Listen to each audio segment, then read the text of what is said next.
It's debarkation day again. Hey y'all, welcome back. This is day 5, which is debarkation day. And unfortunately, it is time to leave the ship. We have just a few minutes before we're supposed to be out of our stateroom, and I did not get up in time this morning to go and enjoy some breakfast before leaving. So I think we're just going to grab our luggage and head on out here in just a minute. Got everything, Mark? Yeah, until I get home and realize I forgot something. He does all the double checking for me. So once again, we're doing self-debarkation, not assisted debarkation, self-debarkation, which means we take all our luggage off ourselves and we can leave whenever we want to. But this week they have full capacity. So let's see, is the debarkation going to be just as smooth as it was last week? So far, it kind of seems like it is. They've got a lot of luggage off so far. Yeah, they're already in the 40s. Oh, yeah. I think they've got their thing down. But let's head on outside and sit and check it out and see. All right, another smooth debarkation. The only thing was just trying to get a elevator to get down because the elevators are all packed. Right now we are just waiting on our Uber so that we can get home. If you are going to Orlando Airport from Port Canaveral, you get some pretty good prices. Yeah, it's like $25. $25? Yeah, 20 per person. $25 per person to get from Port Canaveral to the Orlando airport. All right, we're waiting on our Uber and then we'll go to the house and we'll do some talking. When you come home and your pets no longer greet you because you travel so much, y'all, I think they're mad at us. Does anybody else's pets get mad at them when you're gone? Okay, hey y'all, we're back home now and I am exhausted, but it's okay. I've got my coffee. Like I told you before, I have to have my coffee. That's one of my favorite things to do as soon as I get home. I didn't bring any of the little creamer cups like I mentioned last time. I still need to do that. Maybe this week I'll get that when I order some groceries this week for my next sailing. So this week on Utopia the Seas, it was at full capacity, unlike when we were on for the inaugural sailing. But I have to say, even though it was at full capacity and it had a little bit different vibe, because like Mark and I were saying yesterday, that the party vibe was definitely there. We did see, a lot more of the party vibe, especially around the plunge pool party. There's still plenty of places to relax, like Central Park, the boardwalk, go around the promenade. Like you could go to the scooter bar and listen to the piano music. There's plenty of places to sit and relax at the party vibe over at Plunge Pool Party or any of that. The frat party, I think they have a frat party, which all of these happen like really late at night when I am exhausted. So I wasn't going to any of those anyway, but they have a frat party. They have a beer pong over in the attic. So if any of these things are like something that you're wanting to do, they have plenty of that there for you. But if you're wanting the more relaxed vibe, they definitely have that. Now I will say that even though it was at max capacity this weekend or this past week for the 4-day sailing, it didn't feel overcrowded. It still felt, because it's such a huge ship, it still felt, open. Now there were some places that, you could feel like if the restaurant was crowded and there was a line getting in. But it still felt pretty open and you didn't feel like you were right up on top of people. Now I have 3 takeaways from my 4-day sailing this past week. And let me get a sip.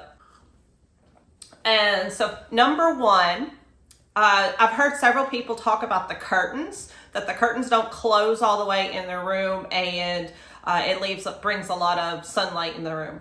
I've been in 2 rooms now and I don't think that's true because the curtains actually kind of overlap each other. So that's a great thing. I like that you can actually pull the curtains and they overlap each other. So you're not really getting any sunlight coming through the curtains. However, there is sunlight coming through at the very top of the curtains. And if you're somebody who is a light sleeper, and if you're like me, where I was trying to catch up on my sleep this past week and doing a little bit of sleeping in, and that sun coming through might wake you up. For me, going forward, like the next trip we take, I'm going to bring a sleep mask because that sun coming through 6 o'clock in the morning, 7 o'clock in the morning was waking me up. And no, we do not get up and out that early in the morning. The only time we are up and out before 8 a.m. is if we're traveling, like today. So I think going forward, I'm going to bring a sleep mask. So if you're like me, then bring a sleep mask. Mark was laying next to me with the covers over his head. But, you know, I noticed that this past week. Tip number 2, something that we took away from this past trip was charger blocks. If you watched the vlogs this past week, you noticed that when I was talking to you about the USB-C and the outlets next to our beds on both sides of the beds, we had them checked because we're like, they're not working, they're not charging our phones. Well, they came in and, well, the outlet wasn't working either. So they got the outlet working. The outlet was working just fine after they came in and checked them. But they said, oh, well, it's not supposed to charge your phones. It's only supposed to charge your headphones. Let me know. Leave me a comment below. Do you charge your headphones by your bed, but put your phone over on the desk to charge at night? Which would you rather have next to you, next to your bed at night? Your phone or your headphones? I've noticed that they've been saying a lot that they are bringing a lot of icon features over here. Even though it's an Oasis class ship, they were trying to bring a lot of icon features over here to the Utopia, which is great. I love the new elevators, but a little bit of a fail there, I think, on Royal Caribbean's part. They did not bring the icon feature of having working USB-C or USB outlets next to your bed that could charge your phone. Because I was able to charge my phone next to my bed on the icon. So that is something I prefer. I don't know. Do you prefer to be able to charge your phone next to your bed? So there's only actually to charge your phone one USB-C, and one USB outlet, and that's over on the desk. So we were and we had, you know, both our phones and our iPad, so we were kind of like going back and forth with them. So next week we are going to bring our charger block, and I think just kind of going forward, even if we're on a new ship and there are multiple outlets and USB-C ports in the room, we're just going to go ahead and bring our charger block. Now, something else and a tip for you is that we also had our battery pack. I don't have it with me because I'm still trying to unpack everything right now, but we had our battery pack with us, and the battery pack was really great because we would charge it during the day while we were out and about, and then we would bring it next to our bed to have our phone charging next to us, next to our bed. So that is a great thing to have. Your battery pack is not only good to take out and about at the ports, but like I said, you could bring it next to your bed and charge your phone next to your bed if you want to do that. So I think a battery pack and a little charger block, those are 2 great things to always have with you when you're cruising. All right.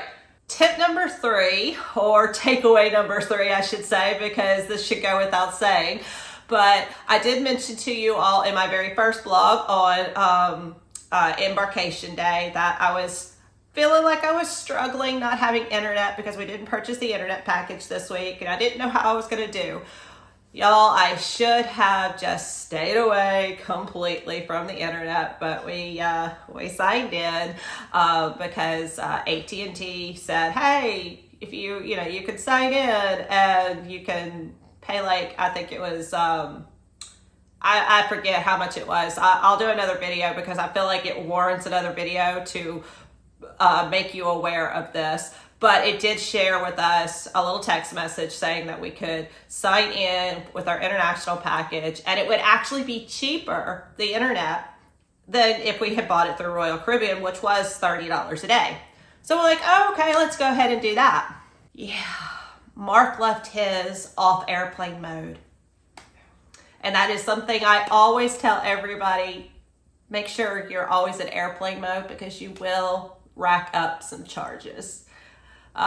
We don't 100% know. We kind of know what those charges are. Like I said, I will have you another story on this because I feel like it deserves to bring awareness to this, because not only did we make this mistake, I talked to somebody else this past week while we were just sitting there just talking about it, and they made this mistake too. So this is still a mistake people are still constantly making, especially when your cell phone service tells you, hey, you have internet.